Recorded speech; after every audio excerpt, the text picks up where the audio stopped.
Welcome back. You join me in the depths of the forest. I'm out for a sneaky beaky tarp camp tonight, which should be fun. I often get asked why I solo camp and hike, and don't I get nervous? Is it safe? So I thought I would take this opportunity to just share a little bit about where I'm coming from and why I do this. I did have my confidence knocked last year, so I thought it was time also to put that to bed and find peace with that. And that's why specifically I'm doing a tarp camp tonight to kind of bring it full circle. But I'll explain that later. For now, I need to find a pitch.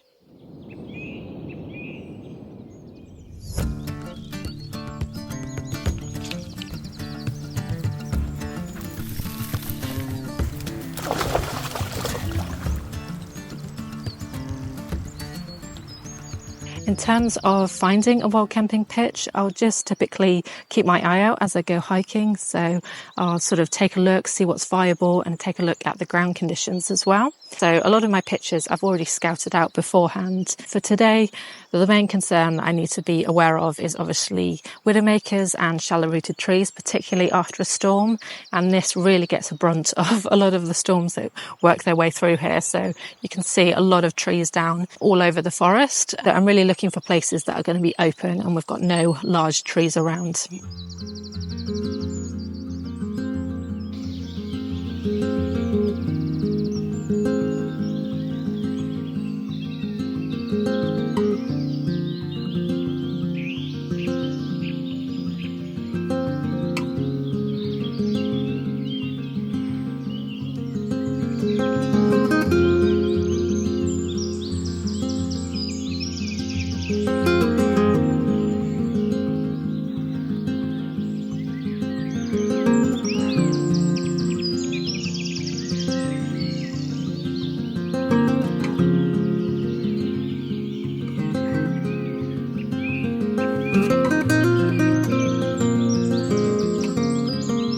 Well, I think I've found my pitch for the night. What I like about it is, number one, no large trees that can fall down. This one here, obviously, already fallen down, but that's the only one. We're quite high up here. It's almost a bit like a hill fort in terms of I'm looking out over the rest of the treetops, the rest of the forest, which is just nice for the view. But mainly it just means that I'll get a good breeze blowing through here, which will help with the midges. I did just stick my head in that fallen tree, and that would actually make a really quite good shelter for the night. But because it's, warmer in there, it's holding that heat better. The midges are sort of congregating in there. So I think I'm going to go out here in the open ground just to keep them off me a little bit more. And the other reason that it reminds me a little bit of a hill fort is that although you've got this raised plateau, it dips down a little bit, so it's almost got kind of a natural boundary line to it, which means that although I'm high and fairly prominent, I'm also tucked away in a little bit of a depression, kind of best of both worlds really. And number three, the ground is nice and mossy, so that's really soft. There are a couple logs that are running through it. I'm not going to disturb those because that'll be a home for someone. But overall, really happy with this find.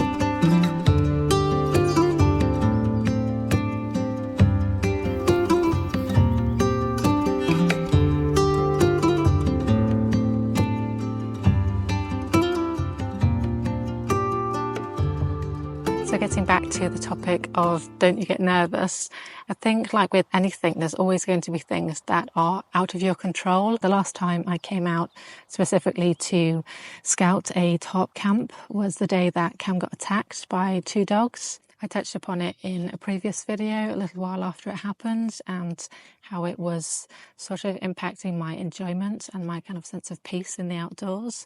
And I guess what I haven't really shared is that that has really been prevailing for quite a long time. It's really knocked my confidence. You know, I love dogs. I have a dog business. We've come across aggressive dogs in the past, but I've never had a dog perform a kill shake. I've seen a dog perform a kill shake on another dog before. At the time, I did manage to wrestle the larger dog off him. I think I probably distracted it more than anything. When I was sort of grappling with it, its harness broke or pinged open and it slipped me, and then they were all just gone in an instant. What came next was almost the worst part, feeling completely useless. And I ditched my rucksack and I was running uphill, and the adrenaline hit me really hard. I felt like I was wading through water, and I shouted my lungs hoarse that day trying to find him. He could be injured, he could be lying in the undergrowth, they could have caught up with him, and I just had no idea what direction to go in. It's not a question of whether my dog needs a tracker. I've got a tracker for situations that I can't predict and are out of my control. Dogs go missing up here in the Lake District every single year, and it's so heartbreaking to follow some of these stories. And although Cam's on the lead when we go hiking up in the fells because of the sheep, or if we're going across moorland and it's ground bird nesting season, accidents still happen. And there was a case recently where a young dog was just rolling about in the snow with its lead on, and the lead broke and it was gone for 6 days, and the owners didn't even live locally. So I can't imagine that kind of stress. On that day, I was running all over at a complete loss at which direction to go in. Had I put his attractive on him, I could have just pulled out my phone with the app and been like, direction. I would hate for any of you to go through that. And having a tracker attached to his harness every single day has just really helped me regain some sense of peace in our time outdoors.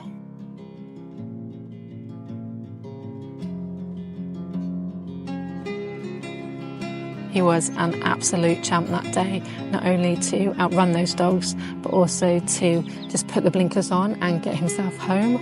I can't tell you how relieved I was to get the call from my neighbour that he was sat outside my front door.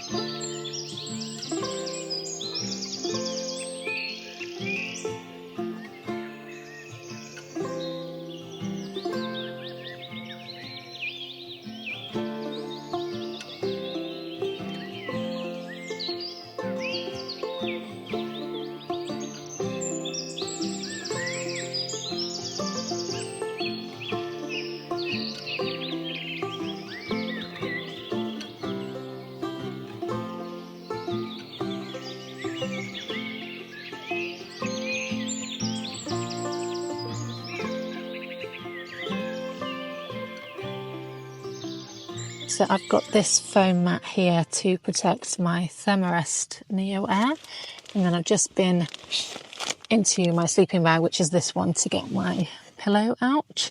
I'm going to leave my sleeping bag in there for now, as I don't want anything crawling in it too early. I've got this, which is a bivy bag, and then a little midge protector if I need to, but if it was particularly bad, then I would just go home because I wouldn't want to put Cam through that. And then over this side, he's got a roll mat.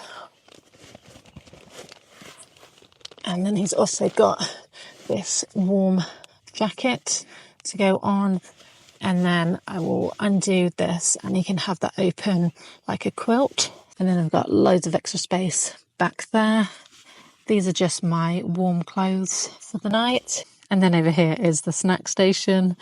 We've gone for a pot noodle, a chocolate peanut butter cookie. I've got an Aero. I'm probably not going to eat all of this. And a couple of hot chocolates, some knickknacks, nice and spicy. And then this is the main thing. This is probably what I'm actually going to be eating. And that is the orzo bolognese. And Ryan got me that one from Firepot. And then this is my kick system from MSR. And inside there, I've got a little chai for the morning. Got some water. And then just the rucksack over here, first aid kits. Right, I'm hungry, so let's get some food on.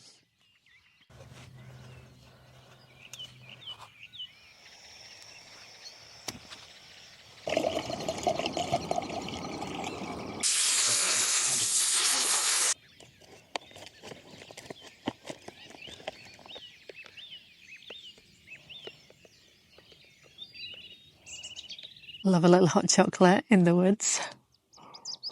The wind's dropped completely now. It's all gone very still and silent. And we've got a little friend over there. It's a robin. He's been just hanging about, following me around, which is cute. I'll see if I can get a little shot of him.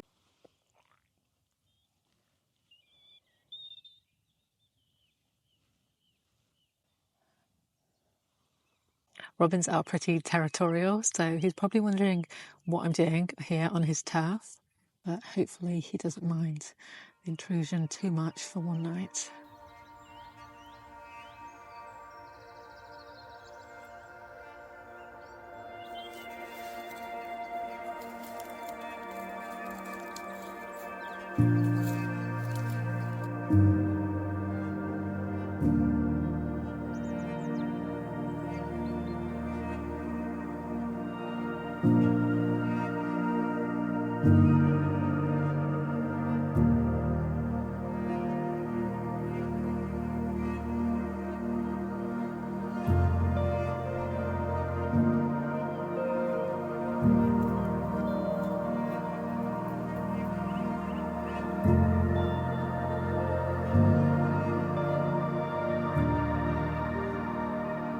So it's 10 p.m. now and it's fully dark, so I'm not going to keep this light on for too long because it's not very stealthy, but I thought I would share kind of what I do of an evening. I've just been doing a little bit of tidying up, put everything back in the rucksack and then the rain cover over that just to give it a little bit of protection. It's always worth having something to do though if you need to while away the hours, if you're awake overnight a lot. I've been reading this evening, but sometimes I'll bring my iPad with a film or a show downloaded, something nice and cozy and calming to watch. I usually reserve that for winter camps though, because that's a lot of hours inside the tent. It's more fun going camping and hiking with other people. So it really just depends on what the experience you want to have, whether that is, to have something really quiet and peaceful and reflective and something that will build a little bit of self-reliance, or, whether you want to go out and have fun with other people. I grew up not too far from Dartmoor, which was an area that allowed wild camping. So for me, in my head, this is all very normal. But sometimes when you are lying there at 2 o'clock in the morning thinking, what am I doing? It's freezing, or you're just sliding about on your roll mat, or you keep waking up and you can't get comfortable. But for those moments, we take chocolate. I'm not blasé about my own safety, but I am pragmatic and I don't buy into the horror hype that TV and film create around being in the woods. The countryside here in the UK has a much lower crime rate than our towns and cities. But if you don't feel relaxed being by yourself and it's not enjoyable, then there's no reason to do it. There's no badge that you need to get. You don't have to do anything by yourself. We all have to decide how we want to live our lives. And for me, I just find it peaceful. Right, well, I'm going to get my head down, so I will see you in the morning.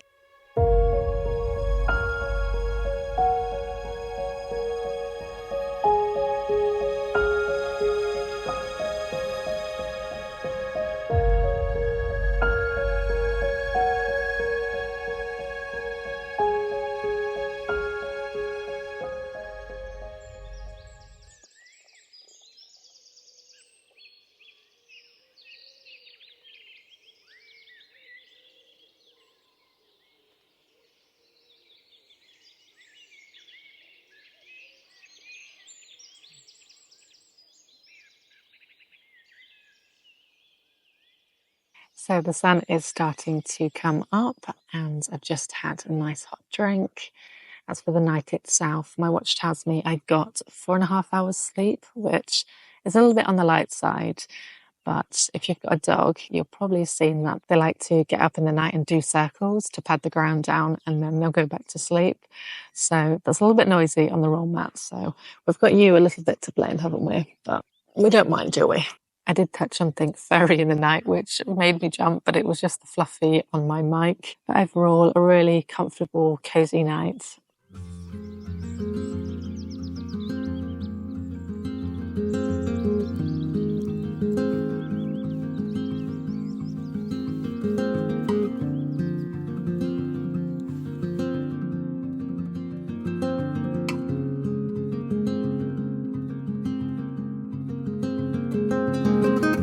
If you enjoyed this, don't forget to leave the video a thumbs up, as it really helps the channel to grow, and subscribe if you haven't already, and hit the bell icon so that you can get a notification when the next video goes live. And as ever, leave me a comment. I always love to hear from everyone. Thanks so much for watching. Until next time, enjoy your adventures, and I'll see you soon. You're gonna get all the midges. You're gonna get every last one of them.